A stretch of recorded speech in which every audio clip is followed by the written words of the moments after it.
Y ya, aunque está cortito este trayecto, es clínicamente fundamental porque, y más en nuestra carrera, porque por ejemplo, si ponemos, ya tengo videos de también lo de carótida interna, pero yo creo que voy a borrar todos, voy a dejar nada más este y el de arteria, el de arteria maxilar, que fue la anterior a este, y los demás los voy a borrar para volver a hacerlos bien y todo, porque creo que ya en este formato más largo, ya más detallado, me siento mucho más cómodo y creo que es más provechoso. Así que, bueno, porque en esta parte, en la en este trayecto que ya estábamos mencionando, esta primera porción del nervio trigémino, hay una arteria, esta, la arteria cerebelosa, cerebral, perdón, pero también las cerebelosas, porque por ejemplo, más la cerebelosa anteroinferior, o puede que también haya una vena petrosa que esté, pues, o que sea anómala. Ya después veremos todo este tipo de ramos, les digo, lo quiero repetir para hacer ya mucho mejor. Pero en esta parte es en donde regularmente se da esta compresión vascular por las arterias que mencioné. Por la cerebelosa superior, por la cerebelosa anteroinferior, por la vena petrosa, y este es como que el punto en donde la microcirugía moderna reconoce sobre todo la neuralgia del trigémino de carácter idiopático, ¿no? Por compresiones vasculares de estas arterias o venas. Bueno, después de que ocurre este pequeño trayecto, ahora sí alcanza, ya dijimos, el vértice de esta pirámide, aquí está la pirámide, alcanza esa de la porción petrosa del hueso temporal y el nervio se introduce en una de las estructuras más particulares. Déjenme poner, bueno, voy a quitar todo lo de arterias. Ponemos todo esto otra vez. Y vean, recordemos, meninges, dura madre, aracnoide, no, hasta acá la dejo. Vamos a hacer un abordaje, vamos a quitar cigomático y hacemos un abordaje transesfenoidal. Bueno, quitamos el esfenoides mejor, más rápido. Ajá, ahí están, miren. Si yo ubico el esfenoides, vean, podré ver que este nervio es la división oftálmica, el nervio, el quinto par craneal. Y bueno, acá vería AB2, nervio maxilar, y no veo muy bien a mandibular, pero bueno, estaría por... bueno, no, eso es el facial, estaría por... ahí está, mandibular. Por lo tanto, quiere decir que si quito el esfenoides, entonces detrás de esta parte que está como rosa, debe estar el ganglio de Gasser. Y ahí lo ven, véanlo. Pero no está como lo veíamos anteriormente. Ahora está cubierto por esta porción rosa denominada cabum de Meckel o cabum trigeminal. ¿Sale? Entonces, esta cosa genera mucha confusión terminológica. He escuchado que lo tratan como si fuese la fosita trigeminal o esta fosa en donde se aloja dicho ganglio, pero no. Esta porción del cabum de Meckel es una invaginación de la dura madre encefálica, una especie de, como pues un guante, ¿no? Sí, como si el ganglio fuera un dedo y este fuera un tipo de guante que mide más o menos unos 15, 20 milímetros de longitud y va a penetrar a través de un foramen que está acá, justamente un orificio dural, el poro o el porus, algo así, trigeminal también le llaman, situado en la cara anterosuperior de la porción petrosa del temporal, inmediatamente medial a la eminencia arcuata, podríamos también decir. Dentro de esta caverna o dentro de este cabum de Meckel, vamos a ver que se aloja, pues entonces, el ganglio de Gasser. Lo tenemos. O también ganglio trigeminal o ganglio semilunar por su forma. Estructura de morfología regularmente o característicamente reniforme o crecéntrica, que mide en el adulto más o menos unos 18 o 20 milímetros en su eje transverso y unos 5 a 7, aunque aquí se ve pues prácticamente igual, como 5 o 7 milímetros en un eje antero-posterior. Y ya pues es gordito de espesor, ahí está. Podríamos más o menos decir que 2 o 3 milímetros de esta medida del espesor. Vean que, bueno, ya si me regreso, nada más era para mencionar esto. Porque les digo, es motivo de mucha confusión, o al menos he visto eso muchas veces. De que llamen Cavum de Meckel al ganglio. Digo, a la fosita. Bueno, podremos decir eso, ¿no? El ganglio, que una vez que la gruesa raíz del trigémino nace por la cara anterosuperior, es anterolateral, perdón, del puente de protuberancia, desciende 1.5 milímetros, algo así dijimos, ¿no? Creo,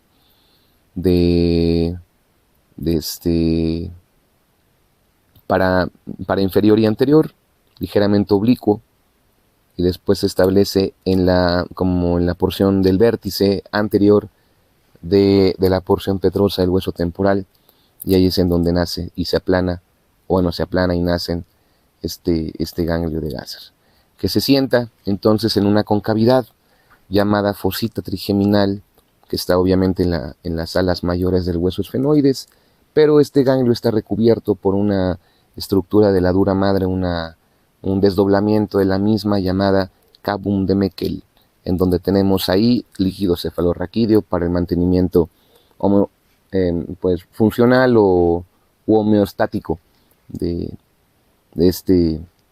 pues de todo el nervio, pues. Así que, bueno, pero hablemos más. Si quito el ganglio, bueno, no sé si se puede ver. Bueno, no se ve muy bien. Pero en esta porción entonces tenemos ahora sí a la fosita trigeminal, o también la llamamos impresión trigeminal. ¿Ok?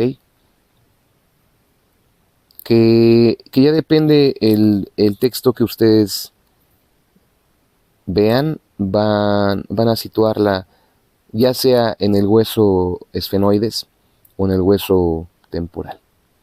Pero bueno, sea como sea la literatura que consulten, podríamos decir que es una pequeña depresión que se labra o que se conformó pues por el peso o por el tiempo evolutivo que ha llevado el ganglio de Gasser en esa localización. Podemos decir que es la cara anterosuperior del peñasco, su ubicación de esta impresión trigeminal. Y se relaciona mucho con una estructura, vamos a verlo ahorita, con una porción del seno cavernoso, y por debajo de pues con la arteria carótida interna, en un segmento que se denomina horizontal a nivel intracavernoso. Pero bueno, regresando el ganglio a su lugar, espero se esté entendiendo, espero que les digo, tómenlo como un podcast si quieren, y ya en la combi, en el carro, no lo sé, están escuchando esto, pero ya después lo pueden llegar a ver y ya detallar de mejor manera, ya acompañando. Es como un intento justamente de esto, ¿no? O yo lo pienso así, es un intento de hacer una combinación entre anatomía descriptiva y anatomía topográfica en un formato de video.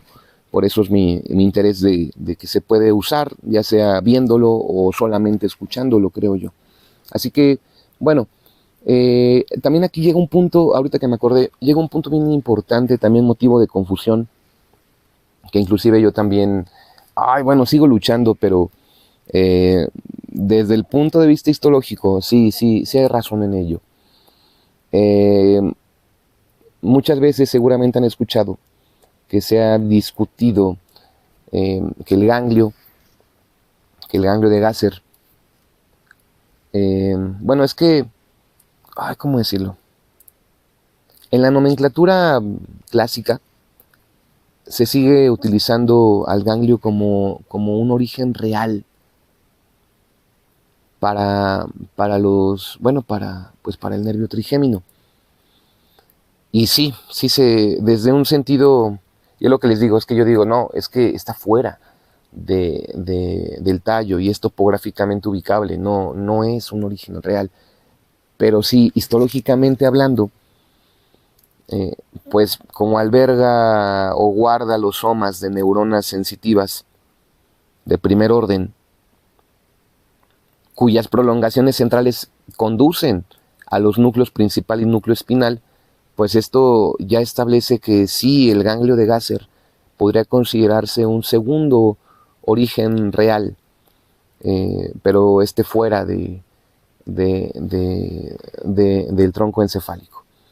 Es muy interesante, ¿no? Como, y siempre lo digo, por eso no es simplemente como una frase vacía, pero nuestra carrera es muy bella y estamos a cargo de un nervio que de verdad es tan complejo y vaya, pues entenderlo es algo muy bonito, creo yo. Así que bueno, ya finalmente se establece el ganglio de Gasser y vemos que del borde anterior de este ganglio se dice que es convexo. De este borde anterior convexo nacen como si fuesen tres ríos separados que se separan de un mismo lago, por así decirlo, estas tres famosas divisiones. El nervio B1 o el nervio oftálmico, primera división del nervio trigémino, nervio maxilar o B2.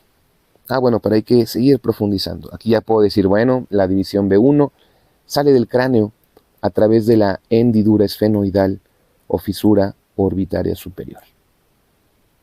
La rama B2, el nervio maxilar, escapa del cráneo, sale del cráneo a través del foramen o agujero redondo mayor. Y finalmente la rama B3 sale del cráneo a través del foramen oval o agujero oval. Así que, bueno, ya pues espero haya quedado entendido este asunto del ganglio de Gasser.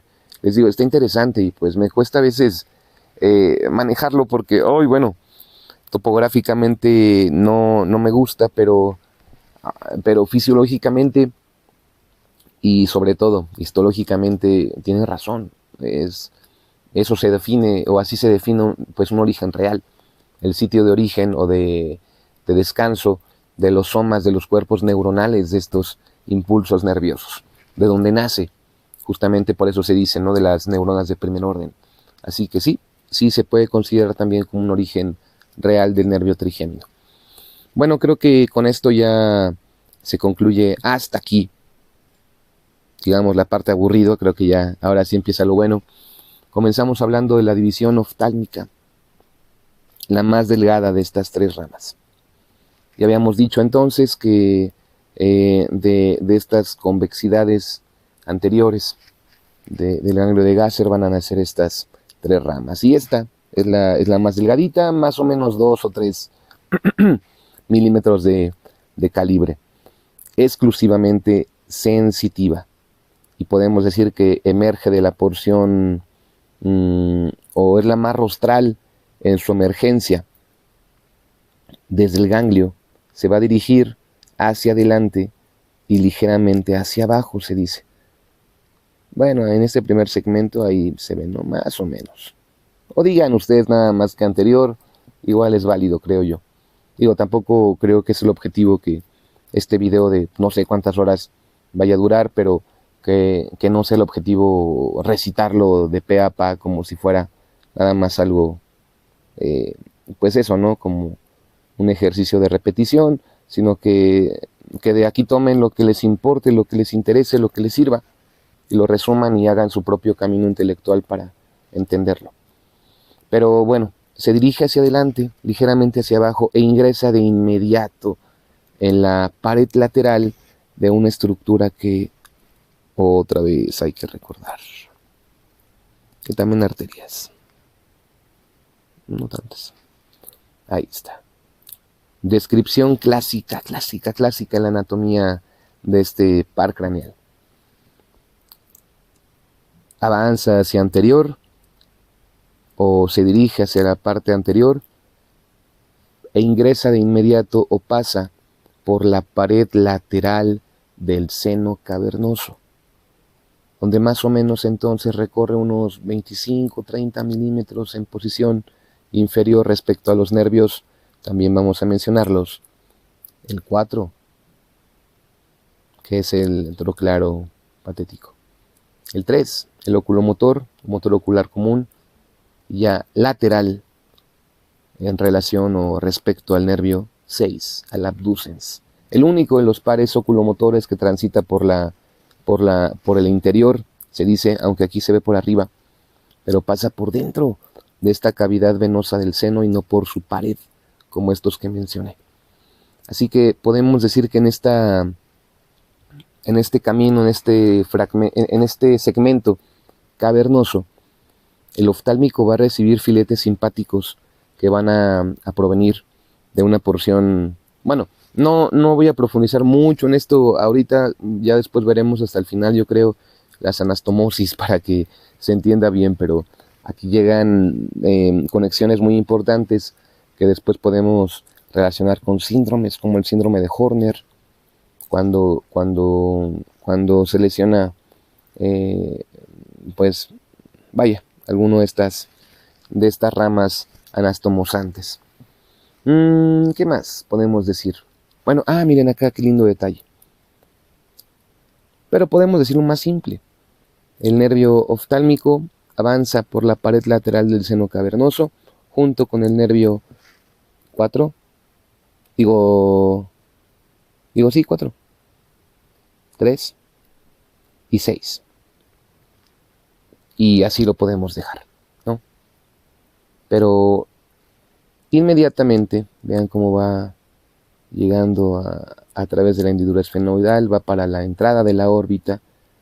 Antes de esto, lanza una rama, de la cual ahorita vamos a hablar un poquito más tarde. Pero vean esto, que puedo mencionar entonces.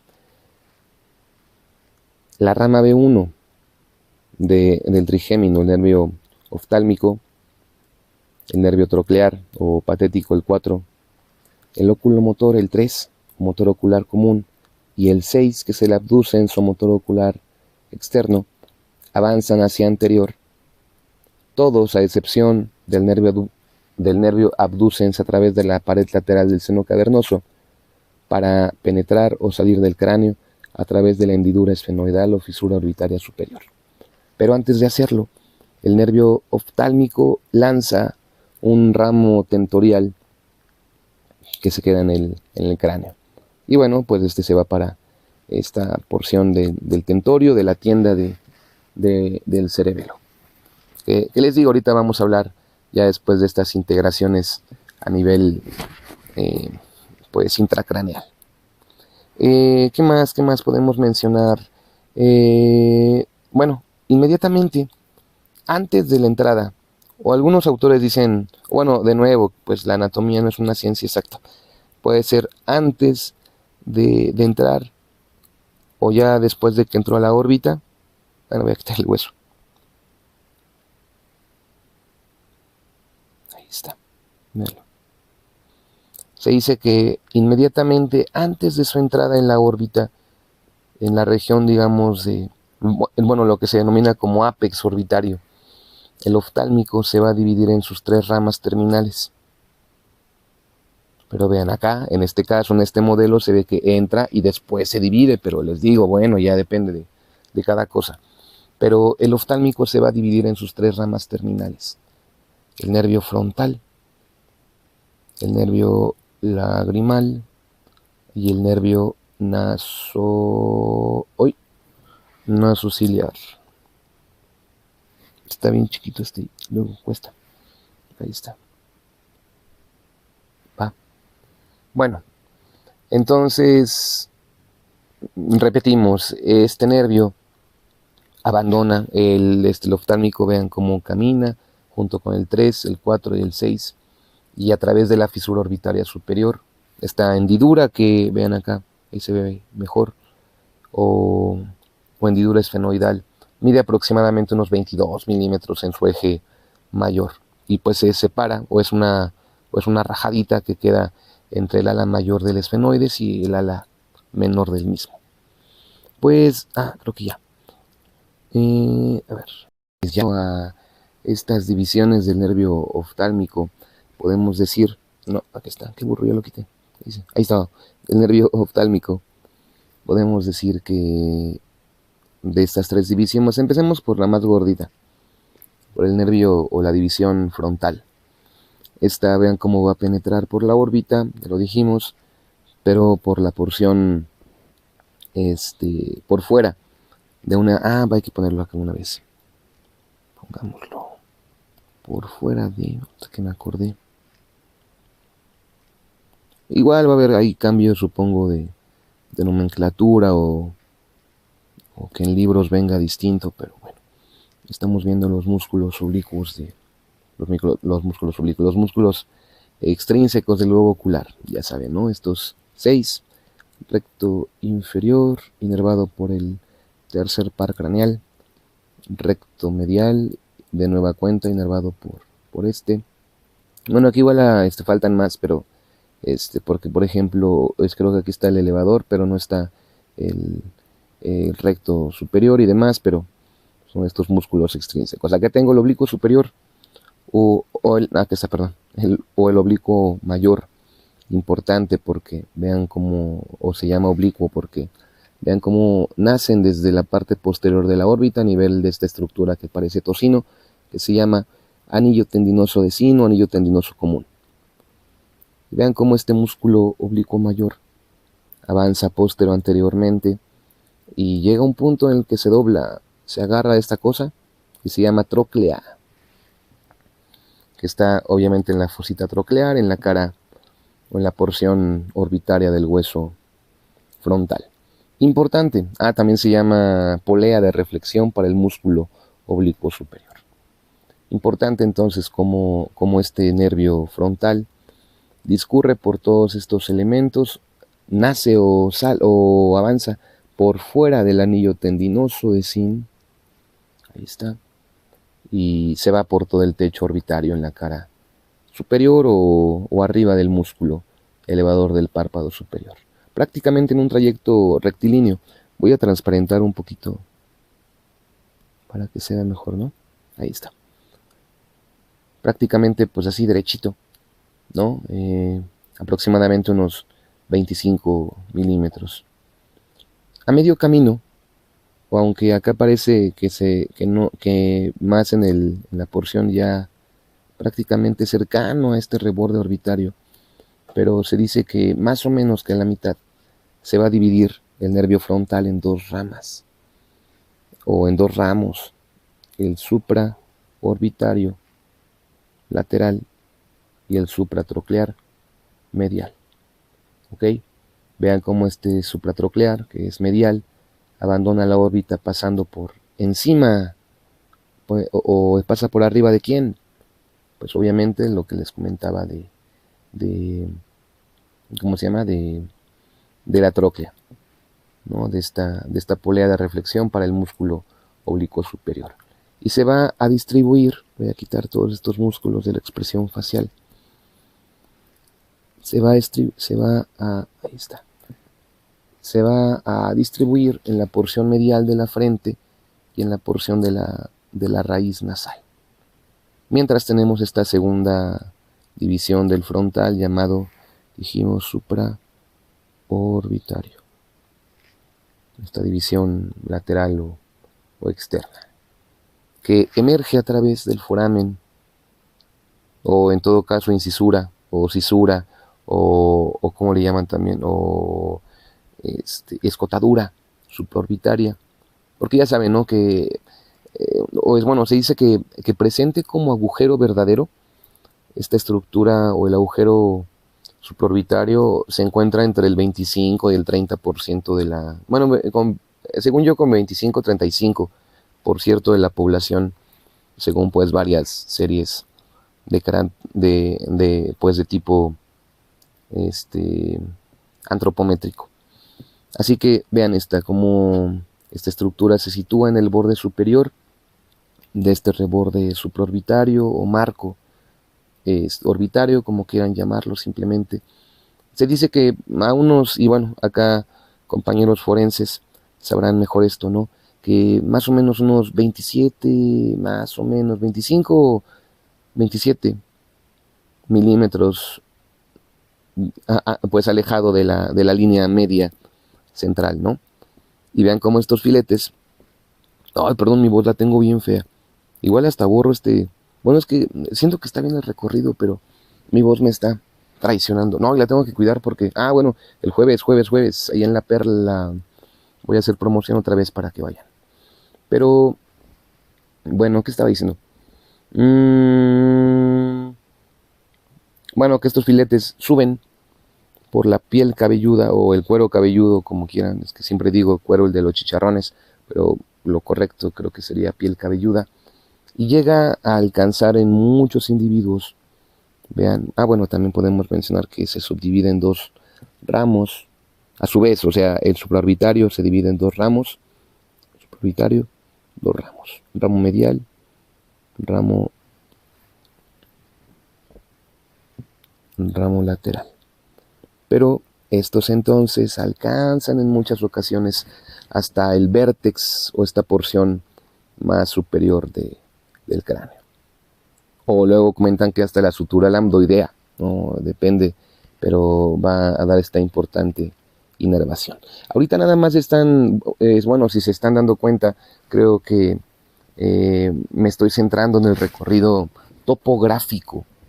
Ahorita no estoy mencionando de qué tipo de aferencia, o sea, sí mencioné que este nervio es sensitivo, pero no estoy diciendo de qué porciones, de qué músculo, de qué tal cosa. Creo que primero, y como también lo comento mucho, hay niveles de organización del conocimiento. En muchas ocasiones me interesa, depende de la cosa que quiero que aprendan. A veces me interesa más y por eso les hago luego exámenes, o luego empezamos con videos, o luego empezamos con la clase que yo la doy, o luego ustedes, o cosas así, porque depende de lo que quiero que aprendan, voy a usar distintos métodos. Entonces creo que hay niveles. Primero, en este primer nivel ya hablamos sobre, o estamos hablando del recorrido. Quiero crear o formar en ustedes memoria, ¿no? Que nada más lo sepan recitar, aunque no lo entiendan ahorita. Ya después de que lo dominen a nivel topográfico, vendrá el entendimiento funcional y ya lo pueden articular de mejor manera. Pero bueno, decíamos que llega hasta la sutura lambdoidea y pues inerva estas localizaciones. Bueno, pues básicamente sería lo más importante del nervio frontal que quiero compartir ahorita. Siguiente. Ahí, acá está. No, espérenme. Está. El nervio lagrimal. El más delgadito, al contrario del frontal. Y vean cómo va a recorrer esta pared lateral de la órbita sobre el borde superior del músculo recto lateral, en un trayecto más o menos de unos 20, más o menos milímetros, hasta alcanzar pues la famosísima glándula lagrimal. Pero antes de penetrar en la glándula, vamos a ver que, o bueno, ya después veremos que va a recibir una raíz. Acá, véanla, que bueno, que luego se ve. Y por eso siempre hacemos el comentario. Creo que lo tenemos que hacer mucho más. Y inclusive podría ser una sesión nueva de los ganglios. Porque vean como aquí hay un ramo comunicante, una raíz parasimpática secretora, que es este ramo comunicante del nervio lagrimal con el nervio cigomático o cigomático lagrimal, o también, si lo quieren llamar así, les digo sinonimia, la famosa anastomosis de Hirt, ¿no? Como quieran llamarlo, procedente del cigomático y en última instancia pues del ganglio pterigopalatino. Es una anastomosis muy bonita porque pues el trigémino le presta fibras a otro nervio para que la glándula pueda llorar. Que en su cabeza ya pregúntense, o ya saben, bueno, mejor dicho, contéstense, ¿quién hace llorar a la glándula lagrimal? Creo que ya lo comenté en varias ocasiones en estos primeros videos. Así que, bueno, era lo que quería comentar de este nervio lagrimal. Ya con las anastomosis veremos mucho más de ello. Tercera rama del nervio frontal, tenemos, del nervio oftálmico, tenemos al nervio nasociliar, el más profundo. Aunque acá no se ve, les digo, acá vean cómo se ve que está por fuera del anillo tendinoso de Zinc. Se dice en las series igual de carácter antropométrico que entra en la órbita atravesando por dentro o estando por dentro del anillo de Zinc. Inclusive hasta muchos anatomistas lo describen que entre las dos cabezas del recto lateral, y de ahí cruza de manera oblicua el nervio óptico, que acá, que lo quitamos, ¿verdad? Pues hay que ponerlo para que sería conveniente. Ahí está, vean, ahí se ve, grandísimo.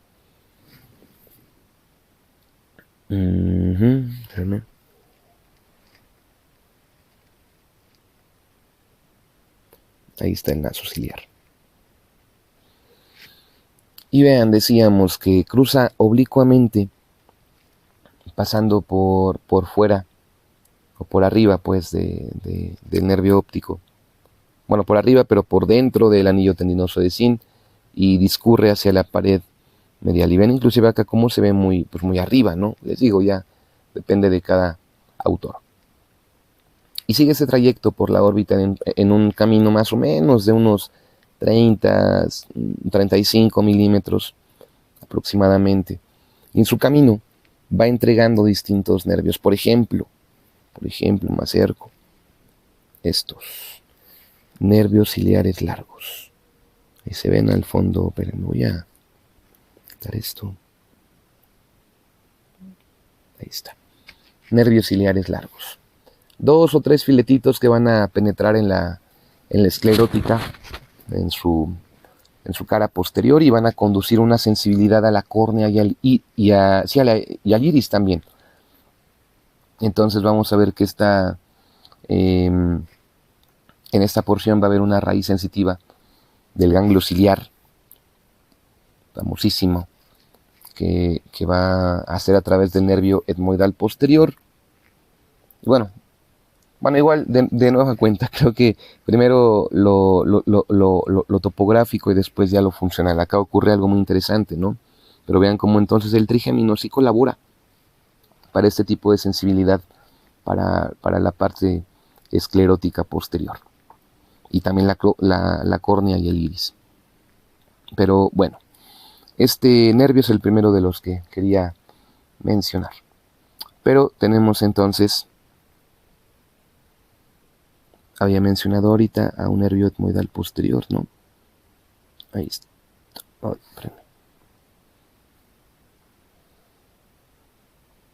Ahí está. Nervio etmoidal posterior. Vean, en la cara medial de la órbita, pero en la cara lateral de la lámina papirácea del hueso etmoides, todo esto que estoy señalando, arriba y posterior a esta lámina papirácea, tenemos varios orificios. Y aquí en uno de estos metemos, o se mete, mejor dicho, este nervio etmoidal posterior. ¿Ok? Vamos a ver también un nervio etmoidal anterior. Ahorita lo señalo bien.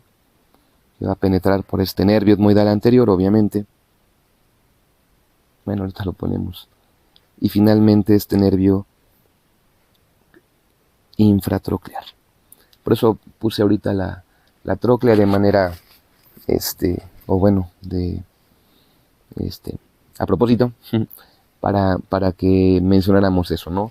Y una típica pregunta fácil, ¿no? Pero a veces un poco confusa si no tenemos estas bases claras. A ver, que luego pregunto, ¿verdadero o falso? El nervio supratroclear pertenece al nervio nasociliar.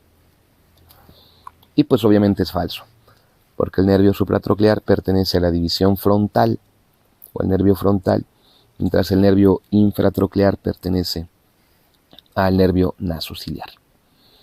Así que bueno, ya podríamos hablar que este nervio infratroclear, lo señalo, sale de la órbita por debajo de la tróclea para inervar este ángulo medial del ojo. El saco también lagrimal, hay que ponerlo. Creo que es con este, ¿no? Ahí está, bueno, la nariz no.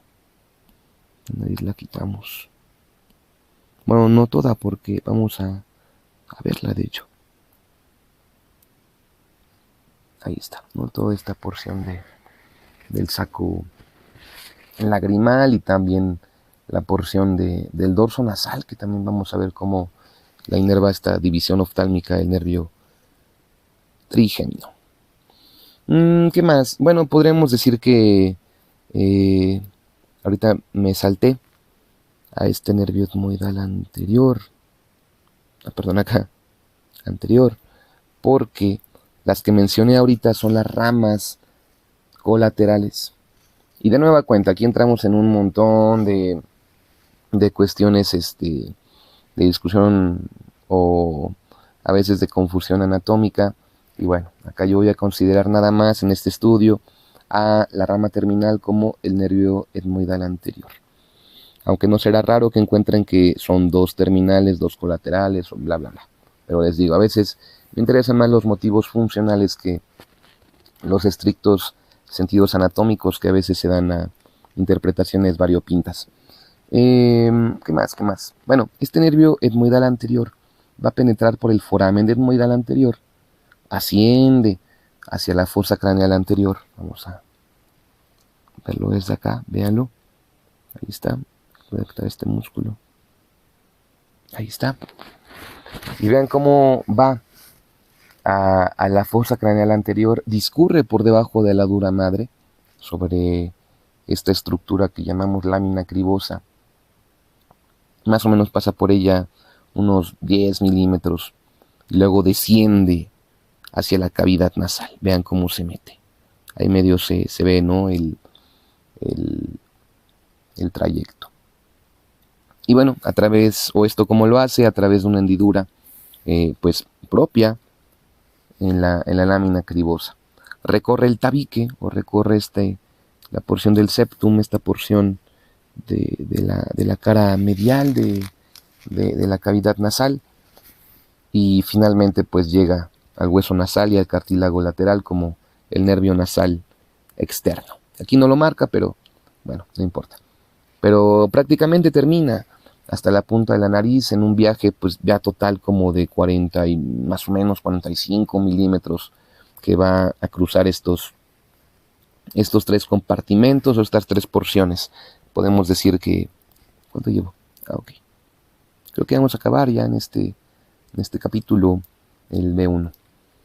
Tenemos tres compartimentos de este viaje del nervio de etmoidal anterior, que es una porción o un trayecto orbitario, más o menos, pues. Bueno, me salté uno, ¿no? También, porque hay uno craneal. Algo así, nasal también. Bueno, ese sería naranja. Y uno nasal. Creo que algo así. Les digo, de nueva cuenta, creo que es nada más ahorita lo que me estoy acordando y como luego me gusta manejarlo, voy cambiándole, voy acordándome de otras literaturas.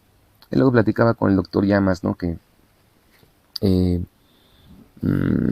luego me comentaba que si bien sigue repasando, obviamente, y actualizándose, a veces lo que hace mucho es repasar o releer, pero no para aprender algo que ya dominan como en un sentido anatómico, sino para dar otro relato, para ver qué agarra, qué palabra ahora utiliza y cómo dar otra forma más elegante, más pulida, que pues a final de cuentas es el objetivo, ¿no? Que cada ejercicio de anatomía pues sea cada vez más perfecto.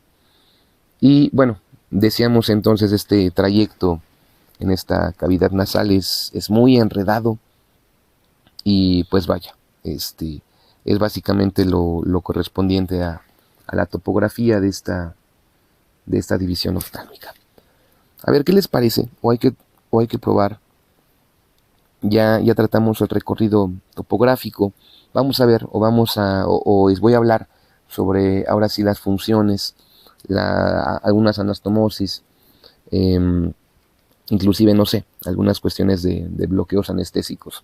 Porque esta división oftálmica conduce la sensibilidad de estas porciones del tercio superior del viscerocráneo. La frente, el párpado superior, ya va a acabar el video, ya, ¿verdad? ¡Ay, al fin con mi voz recuperada! ¡Qué diferencia!, ¿no? Ya podemos hablar, y después de varias biopsias y varios pacientes, vamos a seguir hablando de la función ahora del nervio o de la división oftálmica. Ya revisamos la anatomía topográfica, sin embargo, me interesa que sepan que esta división primera, esta división oftálmica, conduce la sensibilidad de un territorio, pues, no tan, o bueno, a diferencia de los otros dos, que vamos a ver, la rama B2 y la rama B3, no es tan vasto su territorio cutáneo.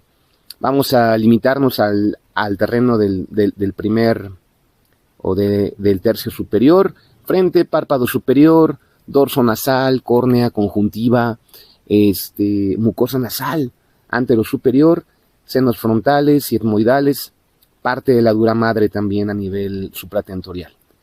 Entonces son los territorios que yo podría describir como los propios de inervación de la primera rama del nervio trigémino. Así que bueno, hablemos un poquito de este tema. Ya les digo, repasamos de manera general la topografía o la anatomotopografía de esta primera rama de este nervio, pero quisiera aquí agregar las anastomosis, porque son sumamente importantes para entender después el tema de los otros pares craneales. Así que la más importante seguramente va a ser la anastomosis que tenga a nivel, o bueno, con la anastomosis simpática del plexo carotídeo. Van a llegar fibras simpáticas, perdón, esto lo voy a dejar grabado aquí para que no vean que no sé qué estoy diciendo. Ok, pero bueno, las fibras simpáticas postganglionares. Ay, perdón, quedando todo todo disociado, discúlpenme. Así que, ¿qué estaba diciendo? Bueno, la más importante de estas anastomosis de la primera rama del trigémino va a ser con el simpático o la anastomosis simpática del plexo carotídeo. Decía antes de reírme que había fibras simpáticas postganglionares hace rato o en algún, bueno, no hace rato, hace ayer creo, hace algunas horas. En el video anterior platicábamos de fibras preganglionares de ciertos pares craneales. Aquí vean entonces esta anastomosis con el plexo carotídeo. Va a darme fibras simpáticas postganglionares que van a proceder del ganglio cervical superior. Y estos van a ir por la parte de la carótida interna, la porción del seno cavernoso, y van a abandonar a dicho vaso para después incorporarse. Me refiero a las fibras, pues no se me pierdan. Se reincorporan a las fibras del B1. Y específicamente se reincorporan a nivel del ganglio nasociliar. Muy importante, vía con los nervios ciliares largos. Ahí los tenemos. De hecho, me faltó de mencionar estos nervios que estamos viendo acá, o ramos comunicantes con el nervio nasociliar. Así que bueno, pero regresando al tema de los ciliares largos, estos van a alcanzar al músculo dilatador del iris y el músculo de Müller para el párpado superior. Creo que no lo había mencionado, y creo que tampoco había mencionado el tema de las anastomosis con el plexo carotídeo. Pero también tenemos una segunda anastomosis muy relevante en la región o a nivel del nervio nasociliar. Recuerden, aquí se da una anastomosis con el tercer par craneal a través del ganglio ciliar. Y este ganglio va a entregar una raíz sensitiva. Bueno, sabemos que este ganglio ciliar es un ganglio parasimpático, cuya raíz va a proceder, ya lo vimos, del nervio motor o de la raíz motora que procede del óculo motor. Y es justo por esta vía que toman las fibras sensitivas del globo ocular para regresar por los nervios ciliares cortos. Si hay unos largos, hay unos cortos. Y bueno, vean entonces cómo este ganglio ciliar es pues una pequeña central donde convergen fibras de 3 orígenes distintos. Acuérdense de esto. Sensitivas, Valeria, sensitivas del trigémino, parasimpáticas del óculo motor, ya lo saben, a través del núcleo de Edinburgh-Waspal, y simpáticas del plexo carotídeo, sin que ninguna sinapsis se vaya a establecer, salvo la de la raíz parasimpática. Así que muy interesante este tema para cuestiones neurofisiológicas. Pero bueno, agreguémosle un poquito de, o bueno, repasemos un poquito o hagamos un pequeño como recorrido si quieren, hagamos este resumen de cada rama si ustedes quieren. Bueno, estábamos en la B1, sabemos que esta rama avanza hacia anterior acompañándose en su conjunto del 4, del 3, del 6, para penetrar la hendidura esfenoidal o fisura orbitaria superior, llegar a la órbita, al techo de la órbita, y finalmente dividirse en sus 3 ramas terminales. Frontal, que se divide o se subdivide en 2, luego nasociliar, finalmente lagrimal para la glándula del mismo nombre. Pero antes, en su camino dijimos que da ramos colaterales, por ejemplo, este nervio tentorial, o también llamado de Arnold, acuérdense de esto, va a ir para la tienda del cerebelo, os del cerebro, senos venosos durales, y me va a dar,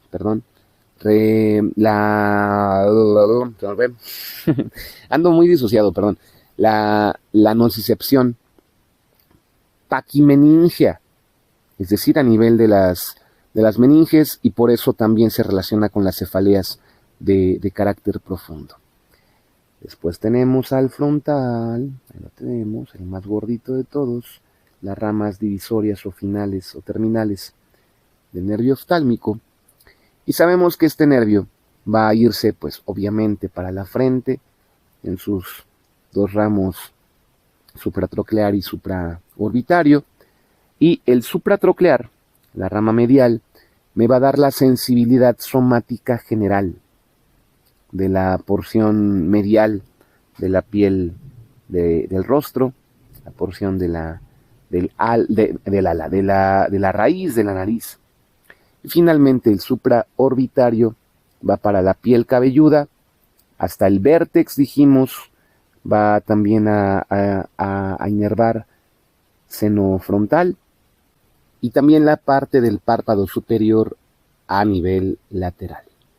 Este supraorbitario entonces me va a dar la sensibilidad somática general, la propiocepción en la región aponeurótica. Luego tenemos al nervio o el tronco lagrimal, ya lo sabemos, me voy para la órbita. Debe ser este, ¿no? Ah, no. Debe ser, ya lo perdí. Debe ser este, ahí está. El nervio lagrimal. Este nervio, pues obviamente destinado para la glándula del mismo nombre, pero también para el párpado superior y lateral, esta porción, para también acompañar a la conjuntiva lateral. Este nervio me va a dar la sensibilidad general, pero también ya dijimos ahorita un poco de sus anastomosis, la hermosa conducción de fibras secretomotoras del séptimo par craneal. Ya lo saben, por después la anastomosis que vamos a ver a través de ramos, que van a dar para la siguiente rama que vamos a ver, que va a ser esta rama, acá, la maxilar. Muy bien, luego teníamos a los nervios ciliares largos. Ahí está. Estamos haciendo un pequeño resumen de las ramas, de las funciones, ahora sí, de cada rama del de la primera división del primer par craneal. Vean estos ciliares largos, estos van a ser nervios destinados para la córnea, el iris y el cuerpo ciliar, acuérdense, y van a manejar las aferencias de un importantísimo reflejo de defensa, que es el reflejo corneal. Pero también vamos a tener que, gracias a estas anastomosis, tendremos la eferencia simpática, que me va a dar la función de la midriasis. Luego tenemos, es que les digo, con mi voz normal ya creo que es mucho mejor. Esta división del nervio etmoidal posterior, que ya lo vimos, se va por el agujero del mismo nombre, el conducto del mismo nombre, y finalmente me va a dar la inervación al seno esfenoidal, a las celdillas etmoidales posteriores, y un tipo, bueno, mejor dicho, especificando la capacidad, tenemos entonces que este nervio me va a dar para el etmoidal posterior la viscocepción. Esto es interesante. O la nocicepción sinusal profunda. Ya voy a profundizar un poquito en ello después en el tema. Y finalmente tenemos a la, bueno, no finalmente, después de esta división posterior, tenemos a la, ahí también chiquita, a la división anterior. Ay, qué regalo la voz, en serio. Y bueno, este etmoidal anterior, ya sabemos que se va a ir para el tabique nasal, en la porción anterior. Ya vimos que también me va a inervar la pared lateral de la cavidad nasal, también la piel de la punta de la nariz. Este dato es importantísimo a nivel clínico. Ahorita voy a comentar por qué, pero les digo, y constantemente hago este tipo de ejercicios en la mesa, en los salones, relacionando los temas de anatomía, de embrio, de histo, con casos clínicos reales. Todo es aplicable esta materia. No es por demeritar a las demás, ni mucho menos, obviamente, pero el peso neto que tiene el sistema estomatognático, creo que es un peso que ningún módulo puede tener, no solamente a nivel curricular, sino que a nivel, pues, de la práctica clínica diaria. Muy bien. Que decía, ya había quitado el anterior, perdónenme. Etmoidal anterior. No, estoy mal. les digo, es que estoy muy feliz. Feliz de mi voz, feliz de que ya acabó el año, feliz de que, no lo sé. Dice etmoidal anterior. Bueno, les comentaba que va por la parte anterior del tabique nasal, pero sobre todo ya me quiero centrar a los motivos funcionales. Me va a dar la... Ay, ¿qué hice? Espérenme. Me va a dar la exterocepción de la mucosa respiratoria anterior y también de la porción que conocemos como porción anterior de la nariz o pirámide nasal, o toda esta porción de este reborde de lo que conocemos como nariz. Bueno, también ya mencionamos, a ver, ciliares largos, no mencionamos a estos ramos comunicantes para el ganglio ciliar, pero bueno, los menciono una vez. Ahí están. Tenemos a la lagrimal, tenemos al nervio frontal, estamos revisando actualmente a este nervio nasociliar, que ya vimos al etmoidal anterior, al etmoidal posterior. Faltaría entonces el infratroclear.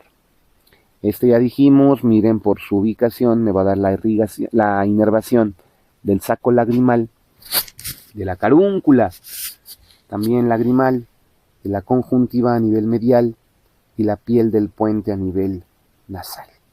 ¿Qué tipo de sensibilidad? Lo que se conoce como sensibilidad tectal e infraorbitaria medial profunda. Vaya, sensibilidad somática general. ¿Y qué más? Bueno, yo creo que con respecto al asunto de la función de las anastomosis, creo que ya es suficiente. Bueno, aunque no es un terreno que en segundo año vayan a ver o que en la carrera veamos, pero en cuanto a las técnicas anestésicas del territorio oftálmico, vamos a tener que dividir o distinguir dos grupos grandes. Las regionales periorbitarias. Este punto va a ser más para, sobre todo, amigos, amigas, queridos de patología, bueno, de cualquier especialidad, pero especialmente para maxilofacial, que es donde sobre todo tienen este tipo de connotaciones de carácter, ¿qué onda Utrilla? De carácter anestésico, quirúrgico, terapéutico. Así que vean, hay varias maneras, o les comentaba, las regionales periorbitarias y orbitales o orbitarias propiamente dichas. Espérenme. Tal vez en este punto no voy a profundizar mucho, Pero bueno, quiero mencionar simplemente algunas técnicas de anestesia en este sector, porque podemos hablar de este bloqueo supraorbitario que se va a realizar palpando la escotadura o el foramen supraorbitario en el borde superior del marco orbitario. Más o menos dijimos, ¿no? 27 milímetros desde la línea media e introduciendo la aguja perpendicularmente hasta alcanzar el periósteo. Más o menos 2 o 3 mililitros de anestésico son suficientes para anestesiar esta parte de la frente, la piel cabelluda, de la porción anterior, hasta decíamos hasta el vértex del neurocráneo, más o menos. Pero hablamos también de un bloqueo del nervio supraorbitario, y de nueva cuenta se va a realizar palpando la escotadura o foramen, más o menos. Luego te puedes ir medial a la anterior, o bueno, medial a esta técnica anterior que mencionamos, o directamente dirigiendo ¿cómo se llama? La aguja de manera perpendicular hasta alcanzar, pues igual, obviamente, pues la raíz nasal sobre el ángulo superomedial de la órbita, más o menos por acá, y esta me va a dar la anestesia complementaria para la porción medial de la frente y de la raíz nasal. Pero también tenemos este nervio, este bloqueo, miren acá lo transparente, ahí está, este nervio infratroclear, lo sabemos ya, destinado para la región del canto interno del ojo, en la parte también del dorso nasal, en su porción más alta, también el saco lagrimal, y de ahí vemos que este nervio se va a efectuar o a pegar al ángulo medial de la órbita, por debajo de la tróclea, ya lo vimos, deslizando por tanto para su bloqueo la aguja a lo largo de la pared medial a nivel orbitario, obviamente con la precaución de no penetrar en profundidad. Y finalmente también tenemos este bloqueo del nervio, ¿cuánto llevo? Ok, del nervio nasal externo, bueno, ya nos vamos para acá, aunque aquí ya la aplicación no lo marca, ya podemos ver que esos son los territorios de su inervación. Muy bien, este bloqueo del nervio nasal externo, terminal, obviamente cutáneo, del etmoidal anterior, va a lograrse infiltrando en la unión osteocartilaginosa, más o menos, del dorso a la nariz. Una técnica, bueno, sobre todo esto es muy utilizado, lo he visto, queridos amigos, amigas mías de el área de cirugía estética, las técnicas de cirugía rinoplástica, la reparación también de laceraciones del dorso nasal. Este nervio es importante. También en el otra vez me estoy trabando mucho, perdónenme, en el ámbito, ¿qué iba a decir? Se me fue. En el ámbito, ¿qué? Ya me acordé ahorita que me fui para la órbita. En el ámbito oftalmológico también hay bloqueos, pero bueno, esto ya son a nivel retrovulvar, los bloqueos perivulvares para la parte de las proximidades de los músculos, o que bañen toda esta parte de los nervios ciliares y oftalmomotores. ¿Y qué más? Bueno, pues básicamente era lo que quería comentar. Bueno, también hay implicaciones clínicas. Podemos mencionar que esta división, la B1, le puede dar el famoso herpes zóster oftálmico a nivel del ganglio, ¿cómo se llama? Trigeminal, pero que afecta obviamente, o si afecta a esta raíz, va a afectar a esta, bueno, le corto, espérenme.